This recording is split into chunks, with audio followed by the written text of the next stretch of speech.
Hey guys, I'm Chris Buck, and a very warm welcome to Friday Fretworks. And this week, the $80 Fuzz monster definitely flies under the radar, and you could say packs a little bit of a pelt.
So anyone familiar with myself or Friday Fretworks will probably know that I'm a little bit of a fuzz fiend.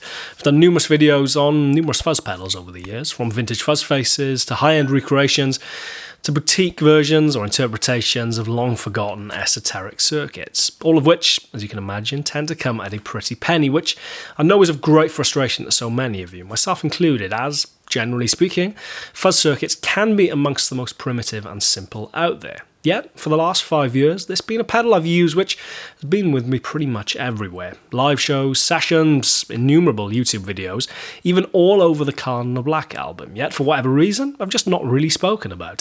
What's even better, you can pick one up at present, second hand, for around about £70 or $85, or even just new for less than £100. What is it? We're of course talking about the Fender Pelt. Now, first and foremost, I'd just like to say that this isn't a sponsored video. Yes, Fender did send me the Pelt back in 2018 when it was released, but that was such a long time ago that I doubt they'd even recall sending me the pedal. So this video definitely isn't being made at their behest. It consists entirely of my own thoughts and feelings. In fact, I would probably go so far as to say that over the years, Fender have had somewhat of a checkered history with guitar effects pedals. Yes, they've made some very, very cool stuff over the years, as well as some not so very cool stuff. So I guess it's of no surprise, really, that they can be overlooked when it comes to being a manufacturer of interesting pedals, especially for something as specific as a fuzz. That said, in recent years, genuinely believe they've put out some very cool stuff. I was a big fan of the Reverb, undoubtedly their take on the Strymon Flint, and for someone who's not really a fan of distortion pedals generally, I thought the Full Moon was very amp-like and incredibly versatile. But undoubtedly at the top of that tree for me is the Pelt, which Fender describe as an original design by their employee Stan Coty.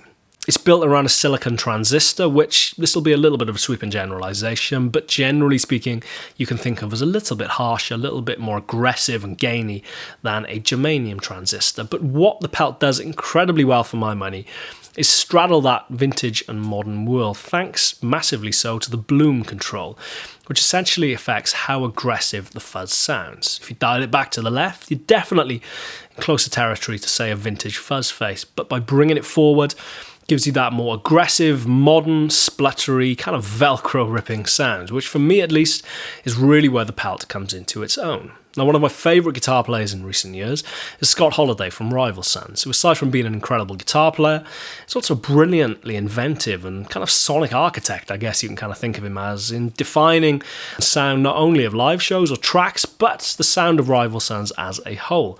And the Pelt, the more aggressive side of the Pelt at the very least, definitely puts me in mind of some of his fuzz tones, especially on a track like Electric Man, taken from Great Western Valkyrie. Put a bit of slapback delay on and a low octave, and you're definitely getting into that, as I said, more aggressive fuzz tone that you wouldn't really associate with a more classic circuit like a fuzz face. Sounds a little bit like this.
Pelt is also one of the few fuzz pedals that I've ever tried that you can have some degree of confidence of running into a clean amp in isolation and it not sounding like a bag of spanners. I know that puts a lot of people off in regard to fuzz, that plugging one into a clean amp can be an incredibly blunt, revealing sound, but thanks in part to not only the tone control, but the two toggles in the middle of the pedal, which are a mid-cut and a mid-push, crucially, as well as that thick control, which can bring in some of that low end back in the equation that you typically lose when you're cranking the fuzz, really does give it a versatility that is kind of way above and beyond that of most fuzz pedals. Now, if I'm using a fuzz face, or even the Mythos Golden Fleece, which has been my kind of main fuzz pedal since the inception of Cardinal Black, 99% of the time I'm going to be running that into an overdrive to kind of synthesize the sound of running it into an already dirty amp.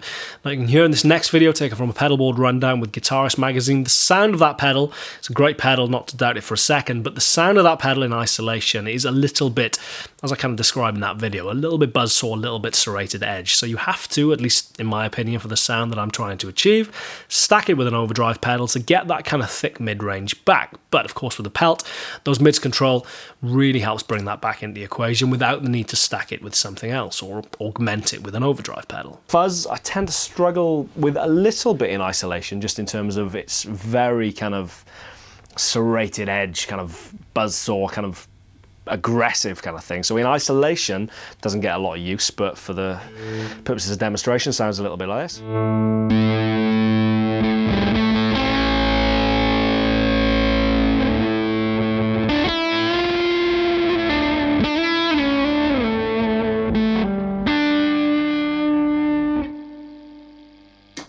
All of the lovely background noise that you get with fuzz. It's a great sounding pedal, but in isolation just don't tend to use it all that much. So that either gets stacked with any number of the overdrives, all of which sound absolutely identical on microphone. I'm sure, for argument's sake, Snouse Black Box with the Mythos sounds a little bit like this. And a tremolo.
As I said, being able to dial in perfectly usable tones without the addition of another pedal really does give the Pelt a level of versatility and flexibility that I don't think should be underrated.